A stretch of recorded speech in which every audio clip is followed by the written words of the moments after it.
자, 안녕하세요 여러분들. 반갑습니다. 자, 오늘은 12월 1일입니다. 12월의 첫 거래일이죠. 네.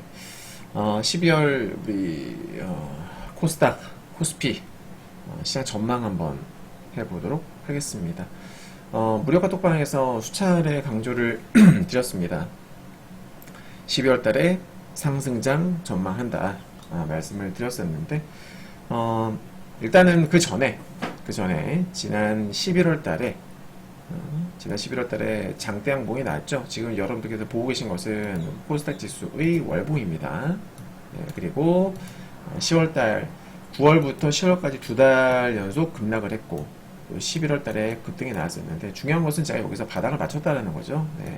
그러니까 신이 아닌지다 뭐 최저점이 얼마가 될 것이다 이렇게까지 말씀을 못 드려도 꾸준히 제 무료카 톡방에서 제 리딩을 따라오셨던 분들이라면 잘 아실 거예요. 제가 여기서 계속 코덱스 코스닥 150 레버리지를 사라 계속 여러분께 말씀을 드려왔다라는 거를 잘 아실 겁니다. 그리고 우리 코덱스 코스닥 150 레버리지를 언제 사익 실현했습니까? 이날이죠. 이날. 그것도 시간 외 단일가에서. 그죠? 레버리지 한번 볼까요, 지금? 자. 그때 거의 상한가가 나왔었죠. 공매도 이제 금지했었던 날인데, 금지 발표 첫날이었을 거예요, 아마. 그날 거의 상한가 가까운 급등이 나왔습니다. 네. 그러니까 ETF, 이 레버리지 역사상 아마 처음 있었던 일일 거예요. 그래서 이날, 최고점에서 안 팔았어요. 그러다가 이제 시간 외 단일가에서 슈팅이 나오길래, 이때 찬스다. 전량 사익 실현하십시오라고 사인을 드렸고, 그게 정말 최고점이 됐죠. 그죠? 11월 6일이죠. 11월 6일날 그때 시간에 다닐까해서 플러스가 나왔었어요. 보시면은 더 올라갔잖아요. 그래서 이게 이제 종가 시효 다닐까 마지막 가격이 11,505원까지 갔었단 말입니다. 제가 다 팔려고 말씀드렸어요. 그래서 그날 우리 유료방은 당연히 들고 있어요. 유료 회원님들 같은 경우에는 비중이 35%인가요 아마? 35%인가 30%가 있었을 거예요. 네, 비중이 제일 많았습니다. 지수 반등에 대한 확신이 있었기 때문에 계속 샀어요. 계속 사라. 그래서 최고가에서 다 팔았습니다. 그죠? 네, 무료방에도 제가 추가 매수 시켜드렸죠. 원래 무료 추천주 같은 경우에는 제가 추가 매수에는 안 들어요. 무료 추천주는 디테일하게 관리 안 하기 때문에 그냥 1차 매수만 시켜드리고 수익 실현 내지는 뭐 목표 손절 그렇게는 말씀드리는데 이제 장이 두 달 연속 빠져가지고 무료 회원님들도 많이 힘들어하실 것 같아서 제가 서비스 차원에서 그때 추가 매수 계속 시켜드렸거든요. 무료방에서도. 아무튼 무료방에서도 그때 제가 시간을 다닐까 해서 전량 착시 하시라고 사인을 드렸습니다. 그게 최고가가 됐죠. 그죠, 여러분들? 네. 볼까요, 한번? 그 리딩 내역이 있을 겁니다. 네. 네, 여기 있네요. 네, 보시면 나오죠. 나오죠, 이렇게. 11월 6일날 오후 4시 30분에 코덱스 코스닥 150 레버리지 시간을 다니까 11,425원에 14, 15% 수익권 차이 완료 대박 수익. 이건 이제 무료방 수익이고, 요거는 그죠? 요건 무료방 수익입니다. 무료방 수익. 네, 무료방 수익이고 유료방 같은 경우에는 단가가 더 훨씬 낮았죠. 그래서 우리 유료방 훨씬 더 많이 먹었어요. 네. 이렇게 됐던 겁니다. 급등이 나왔죠. 크게 많이 먹었습니다. 자, 아무튼 중요한 것은 뭐다?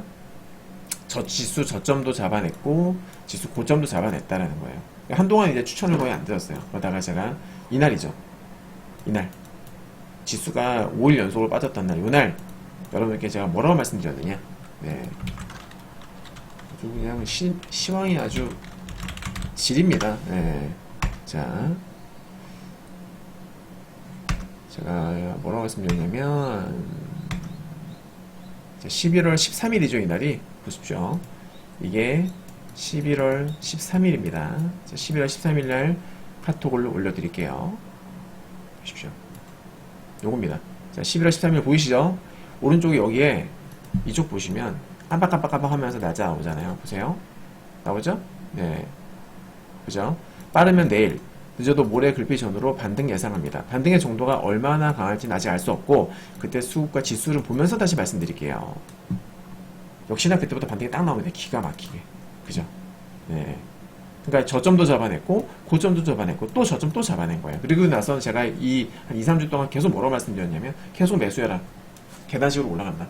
더 간다. 계속 말씀드렸거든요. 역시 그 또한 적중을 했죠. 그죠? 기가 막히지 않습니까? 예.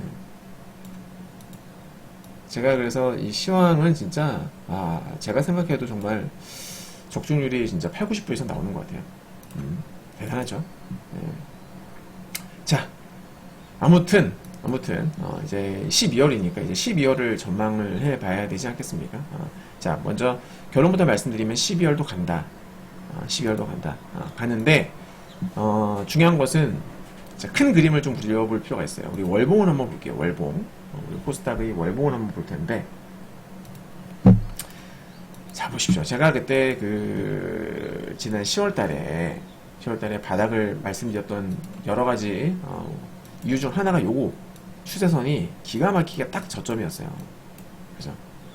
맞죠? 이거 말고도 뭐 여러 가지 뭐 시그널이라든지 기법이 있었습니다만은 추세선을 딱 그어봐도 누가 봐도 이거는 이거 저점이다 싶었죠. 그죠? 기가 막히게 맞아 떨어졌고, 그리고 이제 11월달에 급등이 나오면서 보시면은 이평선 잘 보세요. 20선과 60선을 동시에 돌파해줬습니다. 그죠, 여러분들? 네. 20과 60을 동시에 돌파해줬고, 그래서 차트가 지금 어떻게 완성이 된 거냐면 아주 예쁜 쌍마닥이 완성이 된 겁니다. 자, 여기서 우리가 예측해 볼 수 있는 주가 흐름은요, 뭐 간단합니다. 잘 보십시오. 자, 20선과 60선 돌파했어요. 그러면은 얘가 만약에 밀리게 되면 여기 밑으로 이 이평선들 지지 테스트가 나올 수 있는 거예요. 지지 테스트. 예를 들면은 지난번에 여기 20선, 연두색이 20선입니다. 20선을 돌파하고 나서 한번 지지 테스트가 나오죠. 아랫꼬리. 지지를 받고 올라간단 말이에요. 그죠, 여러분? 이해되세요? 예를 들면 이런 거예요, 또. 자, 여기도 보시면은 60선 돌파 나오죠. 코로나 이후에 20선과 60선 돌파하고 나서 다음 달에 어떻게 됩니까? 아랫꼬리가 달리지 않습니까? 이렇게 아랫꼬리가. 이건 뭐예요? 지지 테스트가 나온 겁니다. 그러니까 돌다리도 두드려보고 건너라. 내가 이 매물대를 점프 딱 했는데 건너려고 하는데 여기가 과연 탄탄한지를 똑똑똑 두드려보는 그런 과정이라고 보시면 되겠습니다. 그래서 주가는 제가 항상 계단식으로 오르내리고 한다라고 말씀드린 이유가, 자, 올라갈 때에 여기 저항대가 있으면 저항대를 뚫었다. 그럼 이 저항대를 두드려 보는 거예요. 야, 내가 더 올라가도 되겠니? 너를 밟고 올라가도 되겠어? 라고 두드려 보는 거죠. 매물대를. 그죠? 그래서 여기가 정말 단단한 지지라인 때가 됐다. 그러면 이제 또 한 번 더 올라가고. 반대로 빠질 때도 마찬가지입니다. 자, 지지라인 때를 깨고 내려갈 거 아닙니까? 그죠? 그러면은 여기를 저항 테스트를 한번 해보는 거예요. 이 저항대가 단단하게 굳었는지, 내가 과연 여기를 뚫을 수 있는지 없는지를 테스트 한번 해보는 겁니다. 네. 그죠? 그래서 주가는 계단식으로 올라가고 계단식으로 빠지는 겁니다. 알겠죠? 개인 투자자들이 내가 팔면은 반등이 나오더라라고 많이들 얘기를 하는데, 그 이유가 뭐냐면 주가가 빠지죠. 개인 투자자들이 여기서 손절매를 합니다. 그죠? 빠지면은 지지선이 깨지고 나서 여기서 손절매를 해요. 근데 손절매하고 나면은 이 지지선을 이탈하면 지지선이 저항선으로 바뀌죠. 손절하고 나면 저항선 테스트가 나오기 때문에 내가 손절하면 반등 나오네 라고 얘기를 하는 거예요. 그리고 내가 사면 떨어진다 라고 하죠. 자, 저항대를 돌파할 때 삽니다. 개인들은. 초보들은 저항대를 돌파하고 삽니다. 그죠? 돌파하고 사니까 어떻게 돼요? 이 저항대가 이제 지지선으로 바뀌잖아요. 이 지지 테스트를 할 때에 그때 어떻게 됩니까? 또 손절매를 하는 거죠. 그러니까 돌파했을 때 사고 내가 사면 떨어진다. 지지 테스트를 하니까 떨어지는 거예요. 아셨죠? 그래서 조금 이제 매매 좀 할 줄 아시는 분들은 돌파했을 때 추격 매수를 하기보다는 지지를 확인을 하고, 그죠? 그때 이제 매수를 많이 하죠. 예, 이게 이제 초보들과 고수들의 차이점이다라고 보시면 되겠습니다. 자, 그 다음에 이제 우리 다시 지수를 좀 보실 텐데, 이 맥점 차트를 무시할 수 없는 이유가 있어요. 제가 결국 여러분들께 계속 시황 분석을 해드리지 않습니까? 지수가 뭐 떨어질 것 같습니다, 올라갈 것 같습니다, 이런 것들. 네. 물론 매크로도 고려하죠. 거시경제도 제가 고려합니다. 금리 인상기고 어쩌고저쩌고 하면서 이런 것도 고려합니다만은 결국 시장의 방향성을 정하는 건 결국 차트예요. 여러분, 차트. 백날 뭐 경제가 어떻고 금리가 어떻고 물가 지표가 어떻고 백날 분석해봐요. 시장의 방향성 모릅니다. 경제지표가 여러분들 시장의 방향성을 정하는 게 아니에요. 그죠? 과거 사례 분석, 차트 흐름, 추세 추세 흐름을 뭘로 읽습니까? 차트로 읽지 않습니까? 경제지표 보세요. 경제지표 보면은 차트를 경제지표랑 차트 흐름이랑 비교해 보십시오. 절대 일치하지 않습니다. 2008년도에 금융위기를 겪고 나서 완전 금융 시스템이 박살났는데 주가 반등 나오죠. 이게 경제가 좋아져서 반등이 나왔습니까? 아니죠. 바닥을 찍었고, 그죠? 기대감으로 올라간 거 아닙니까? 기대감으로. 맞죠, 여러분들? 경제지표, 그러니까 너무 이제 요즘에 또 유튜브라든지 뭐 네이버 프리미엄 컨텐츠라든지 이런 쪽에서 이제 경제 공부 할 수 있는 컨텐츠들이 상당히 많아요. 심지어 유료도 되게 많습니다. 네, 정말 좋은 내용들이에요. 공부하는데 정말 큰 도움이 되는 양질의 그런 컨텐츠들이 상당히 많은 걸로 알고 있습니다. 좋죠. 공부하는 거 좋습니다. 네. 근데 그걸 아무리 백날 여러분께서 들여다본다고 해서 시장이 올라갈지 떨어질지 못 잡습니다. 절대로 장담하는데 못 잡습니다. 네. 매크로 공부 백날 해보세요. 그 유명한 피터 린치가 그런 말을 했어요. 시장 분석을 하려면 그러니까 시장 분석하는 거를 의미 없다. 네. 그분이 뭐라고 얘기했었냐면은 자 이런 말 했어요. 연준 의장도 맞추지 못하는 금리 예측을 여러분들이 어떻게 하시겠습니까? 여러분들이 거시경제 매크로에 14분을 쏟는다면 그 중에 12분은 낭비한 셈입니다. 라는 말을 했습니다. 알겠죠, 여러분? 여러분들의 이런 경제가 좋을까, 내년에 경제가 좋아질까, 나빠질까 이런 어떤 고민들은요, 여러분들 수익률에 진짜 1도 도움되지 않는다. 아시죠, 여러분? 1도 도움되지 않아요. 네. 차트가 지수가 올라갈지 떨어질지, 물론 지수 진짜 중요하죠. 지수엔 장사 없다라는 말이 나오죠. 지수엔 장사 없다는 말이 왜 있느냐? 실제로 경험해보셔서 아시겠습니다만은 지난 10월, 9월달 지수 폭락할 때 어땠습니까? 전체 종목에 막 80%, 90% 빠지잖아요. 10개 사면 그 중에 8개, 9개가 빠지는 겁니다. 그러니까 승률 자체가 떨어지는 거예요. 반면에 지난달 어땠어요? 11월 달에. 수익 내기 좋았죠. 11월 달에 수익 못 냈으면 주식 접어야 됩니다, 진짜. 지수가 올라야 승률도 올라가는 거예요. 알겠죠, 여러분? 하락장에도 수익 내야지 고수지, 무슨 소리야? 그런 분들은 열심히 공부하셔서 하락장에 수익 한번 내보시고, 낼 수도 있겠죠, 잘하면. 하지만 그만큼 쉽지 않다는 겁니다. 네. 10개 중에서 8개, 9개가 빠지는 장에서 계속해서 매일같이 수익 내는다라는 것은 진짜로 너무너무 쉽지 않지. 너무너무 힘들다라는 거예요. 결코 쉽지 않다. 그래서 시장이 분명히 받쳐줘야 되거든요, 주식은요. 선물 같은 경우는 하락장에도 수익 낼 수 있고 상승장에도 수익 낼 수 있어요. 하지만 주식은 다릅니다. 그래서 반드시 지수의 흐름을 면밀히 우리가 관찰하면서 오를 때인지 떨어질 때인지, 그러니까 놓을 자리를 보고 다리를 뻗어야 돼요. 그게 이제 꾸준하게 수익을 관리할 수 있는 그런 비결이거든요. 그래서 제가 다시 한번 강조 드립니다만은 매크로 분석, 경제 분석, 물론 경제 흐름 정도는 알고 있어야죠. 상식 정도는 알고 있어야 됩니다. 지금이 어떤 경제 상황이고 앞으로 어떻게 될 수 있는지 기본적인 것만 잡고 가시면 됩니다. 그리고 정말 여러분들의 계좌 수익에 도움을 주는 것은 뭐다? 차트 분석이에요. 알겠죠? 차트 무시하지 마세요. 차트 흐름을 보면서 올라갈 때인지 떨어질 때인지 체크하면서 여러분들 포트폴리오를 구성하셔야 됩니다. 주식 비중을 늘리던지 줄이던지 하셔야 된다, 그 말이에요. 알겠죠?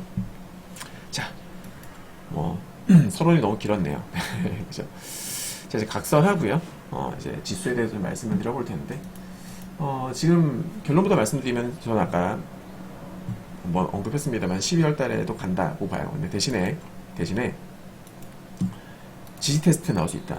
그죠? 아까 제가 여기서 말씀드리다가 말했죠. 지지 테스트가 나올 수 있는데, 만약에 지지 테스트가 나온다고 하더라도 저는 롱을 봅니다. 롱. 숏은 떨어지는 거고 롱은 올라가는 거죠. 나온다고 하더라도 결국 올라갈 것이다. 전 상방을 보고 있고요. 만약에 12월 달에 장이 빠졌다. 그럼 저점 매수 찬스예요. 그리고 만약에 이제 지지 받았다. 진짜 지지 테스트가 나올 수도 있고 안 나올 수도 있겠죠. 바로 올라갈 수도 있겠죠. 그건 아무도 모릅니다. 근데 만약에 바로 올라간다고 하게 되면은 어디까지 보느냐? 맥시멈 어디까지? 여기까지 볼 수 있는 거예요. 그죠? 맥시멈 여기까지. 물론 못 갈 수도 있어요. 이런 추세가 형성이 되어 있다고 해서 무조건 올라가는 거 아닙니다. 하지만 중요한 것은 뭐다? 위로 열려 있다. 위로 열려 있고, 물론 밑으로도 열려 있어요. 밑으로도. 당연히 밑으로도 열려 있습니다. 하지만 제가 봤을 적에는 아래보다는 위쪽, 그죠? 아래보다는 위쪽 가능성이 훨씬 더 높지 않을까라고 저는 보고 있는 겁니다. 네. 일단은 단기적 관점에서 봤을 적에, 네. 단기적 관점에서 봤을 적에, 코스닥 지수의 저항선은 이제 일봉을 보고 말씀을 드릴 텐데, 자, 당연히 직전 고점이 되겠죠. 여기 850포인트 부근. 여기서 급락을 했으니까요. 네, 여기까지 올라오게 되면 당연히 차익 물량들이 쏟아질 겁니다. 당연하죠. 그죠? 네, 쉽지 않을 거예요. 저 돌파하는 거. 845에서 850포인트 부근 결코 쉽지 않을 겁니다. 이 부근에서는 아마 저항이 좀 나올 텐데, 저항이 나올 수가 있는데, 저기서 이제 얼마나 잘 버텨주는지가 관건이 될 거예요. 아셨죠? 845에서 800포인트 부근 저항, 네, 저항이 예상이 되고요. 845, 네, 여기입니다. 여기서 강력한 저항이 예상이 되고, 요거를 잘 뚫어줘야 됩니다. 그죠? 네, 차트를 넓게 펼쳐보니까 과거에 여기서 기축 초기 국면에 여기서 지지를 받았던 적이 있습니다. 그죠? 3번씩이나. 그만큼 중요한 가격대라는 것이겠죠. 예. 여기서 한번 저항을 받을 수가 있겠고, 그걸 이제 뚫는다고 하더라도 한 번에만 다이렉트로 쑥쑥 급등이 나오거나 그러기는 쉽진 않을 거예요. 예. 올라가면 이제 이게 주가가 한번 쫙 빠지게 되면 이게 다 매물대예요. 매물대. 그죠? 미증시 같은 경우에는 막 신고가를 앞두는, 그러니까 다우 같은 경우에 신고가가 났죠. 그죠? 미증시는 엄청 잘 올라갔는데 얘랑 우리랑 달라요. 우리는 완전 아직 제대로 탈출도 못한 거예요. 바닥권을. 우리는 탈출도 못한 거고, 미국은 이미 정고점을 넘겼습니다. 우리랑 차트가 달라요. 그죠? 예. 그래서 미국은 신경 쓰지 마시고, 대신에 제가 생각하는 건 그거예요. 미국은 많이 올라서 기술적으로 부담스러워요. 근데 우리 국장은 많이 못 올라서 기술적으로 메리트가 있어요. 가격적으로. 그죠? 가격적으로 메리트가 있습니다. 그래서 제가 궁금한 건 그겁니다. 미증시, 그러니까 미국과 최근에 같은 흐름을 보였던 게 미국과 일본과 대만 다 똑같이 신고가 흐름 나왔거든요. 우리나라만 못 갔어요. 홍콩이랑, 그죠? 홍콩은 완전 박살나고 있고, 네, 홍콩, 중국, 한국만 못 갔다 그 말이에요. 한국만. 그래서 저는 키 맞추기 흐름이 좀 진행될 수도 있다고 보는 게, 미국이나 일본, 대만 얘네들이 좀 쉬어가면서, 그러니까 두 가지 시나리오예요. 첫 번째는 미국, 일본, 대만이 쉬어가면서 우리 혼자서 막 날아가는 거. 네. 왜냐면 우리가 빠질 때 1등으로 빠졌거든요. 원래 우리 코스닥 지수가 어떤 성격이냐면 되게 극단적이에요. 빠질 때는 1등으로 빠지고 또 올라갈 때는 또 1등으로 올라갈 수 있는 그런 아주 극단적인 성격을 가진 지수가 바로 코스닥입니다. 그래서 최근에 다른 나라보다 못 갔기 때문에 저는 가격 메리트가 있다고 봅니다. 그래서 선두그룹이 쉬어갈 때에 우리가 치고 올라가거나, 아니면은 선두그룹이 계속 가는데 이제 탄력이 좀 둔화되면서 천천히 가면서 우리가 올라가는. 그러니까 제가 예상하는 시나리오 1번, 2번 둘 다 코스닥은 간다. 다만 미국이 꺾이느냐 아니면 계속 가느냐, 그거를 이제 정확하게 모르겠다라는 거죠. 예. 이해되세요? 자, 아무튼 코스닥은 좀 더 추가 상승이 나올 수 있으니까 당분간은 좀 적극적으로 매수하는 그런 전략을 취하시는 게 좋다, 이렇게 말씀을 드리도록 하겠습니다. 물론 이제 뭐 매일같이 제가 올라간다고 해서 매일같이 올라간다라고 생각하시면 안 돼요. 그죠? 또 이렇게 오름이 있으면은 내림도 있고, 뭐지, 매일같이 양봉이 나올 수 없습니다. 또 오름 있으면 내림도 있고, 또 오름 있으면 오늘처럼 또 내림도 있고, 그죠? 예. 이렇게 계단식으로 올라가는 거지. 혹은 뭐 이러다가 또 21선이 깨질 수도 있어요. 지졌으면, 그죠, 여러분들? 그럴 때는 또 살짝 또 리스크 관리 해줘야 되겠죠. 예. 뭐 매일같이 올라가면 좋겠지만은 그게 쉽진 않을 것이고, 또 올라간다고 하면은 직전 고점 부분이 강력한 저항대가 됩니다. 그때 봐서 제가 또 시험 브리핑 올려드리도록 하겠습니다. 네. 자, 오늘 금요일이죠. 금요일이기 때문에 주봉을 반드시 살펴줘야 되는데, 주봉 흐름은 너무나 좋습니다. 지금 코스닥 너무 이뻐요. 네, 너무너무 이쁘고 지금 이쁘게 형성이 되고 있는데, 자, 보시면은 이렇게, 네. 자, 60주선과 240주선을 둘 다 이쁘게 지금 딱 돌파를 해주고 있는 그런 상황이죠. 차트 좋습니다. 네, 아주 마음에 들고요. 과거에는 240주선 돌파했다가 또 급락이 나온 적도 있어요. 그죠? 맞죠? 또 그리고 또 여기도 마찬가지 돌파했다가 또 급락이 나온 적도 있습니다. 네. 그러다 보니까 강력한 지지선 및 정선 되는 거죠. 그러다 보니까 여기서 지지도 받았고요. 이번에는 어떻게 됐습니까? 또 돌파 나왔다가 역시나 급락이 나왔습니다. 네. 그러니까 240주선은 정말 중요한 선이에요. 돌파를 하더라도 급락이 나올 수 있다. 그러니까 지금이 언제나 비슷하냐면 요겁니다. 이때도 돌파했다가 급락 나오고 재돌파. 이때도 돌파 나왔다가 급락 나오고 또 재돌파가 나오고 있는 거잖아요. 네. 비슷하죠? 그죠? 이때는 좀 비슷하지 않습니까? 뭐 똑같이 올라간다는 건 아니고, 근데 돌파 이후에 이탈했으나 다시금 매물 소화하면서 야금야금 올라가고 있는 중이다. 그래서 저는 추가 상승 나올 수 있다고 보고 있는 겁니다. 네. 자, 우리 코스닥은 이렇고, 코스피도 차트 흐름이 나쁘지 않습니다. 네. 코스피도 차트는 제법 괜찮아요. 자, 월봉 보실게요. 코스피의 월봉을 차트를 보도록 하겠습니다. 보시면은 코스피인데요. 코스피도 코스닥과 좀 비슷하죠. 그죠? 조금 비슷해요. 근데 이제 큰 측면에서는 얘도 똑같이 이 월봉 기준으로 120선 딱 지지받고서 올라왔어요. 올라오면서 얘도 60선과 20선을 한 번에 돌파해 준 거죠. 차트가 되게 비슷합니다. 하지만 코스닥에 비해서는 지금 여기 이제 상승 하락 추세선 있죠. 네, 여기까지 지금 얼마 안 남았어요. 그죠? 그러니까 코스닥에 비해서 가격 메리트는 조금 떨어질 수 있는 차트상으로 보면 코스닥에 비해서는 가격 메리트가 살짝 떨어질 수 있는 그런 자리다. 다시 한번 코스닥을 볼까요? 비교해보면 알아요. 코스닥은 여러분, 자, 코스닥은요 많이 남았잖아요. 위에까지. 그죠? 업사이드 포텐셜이 꽤 있어요. 예, 꽤 있는데 반면에 코스피 같은 경우에는 얼마 안 나왔다. 그래서 만약에 공략한다고 하면은 코스피를 할래, 코스닥을 할래 한다면 전 당연히 코스닥, 당연히 코스닥입니다. 네. 위로 열려 있는 게 그죠? 말씀드렸다시피 업사이드 포텐셜이 훨씬 크기 때문에 물론 이게 이렇다고 해서 무조건 코스피가 여기서 올라갔다 밀리는 건 아니에요. 지난번에 보시면은 여기 이탈했다가 올라온 것처럼 돌파도 충분히 나올 수 있습니다. 그죠 여러분? 네, 충분히 나올 수 있어요. 그래서 무조건 뭐 코스피 하면 안 된다 그런 뜻은 아닙니다. 코스피가 가게 되면은 여기가 맥점이죠. 고점이었고요. 여기서 지지도 받았죠. 그래서 또 저항도 받았죠. 그래서 저는 개인적으로 코스피는 2610포인트에서 한 20포인트 언저리까지는 얘도 무난하게 올라주지 않을까라고 보는 겁니다. 다만 이제 코스피보다는 코스닥이 좀 더 먹을 게 많지 않을까 생각을 하는 거고요. 네. 뭐 코스피나 코스닥 둘 다 저는 좋게 봅니다. 나쁘지 않아요. 내가 뭘 사야 될지 모르겠다. 나는 뭐 지수가 좋은 건 알겠는데 뭘 사야 될지 모르겠다 하시는 분들은 이럴 때 레버리지도 ETF 있죠? 지수 관련 ETF 대표적으로 뭐가 있어요? 우리 지금 유료에는 이미 수익 중인데 전 지수 올라갈 거라고 보고서 코덱스 코스닥 150 레버리지를 저점에서 매수했습니다. 우리 유료방은 이미 수익 나고 있어요. 이런 거 내지는 저기 레버리지 같은 거 있잖아요. 이런 거. 그러니까 코덱스 코스닥 150 레버리지는 코스닥 150 지수를 추종하는 벤치마크하는 그런 ETF 지수가 되겠고요. 그리고 뭐 코덱스 레버리지는 코스피 200 지수, 그죠? 코스피 200 지수를 벤치마크하는 ETF가 되겠습니다. 아셨죠, 여러분들? 그래서 중계 관점에서 봤을 때에 이런 애들도 나쁠 것 같진 않다.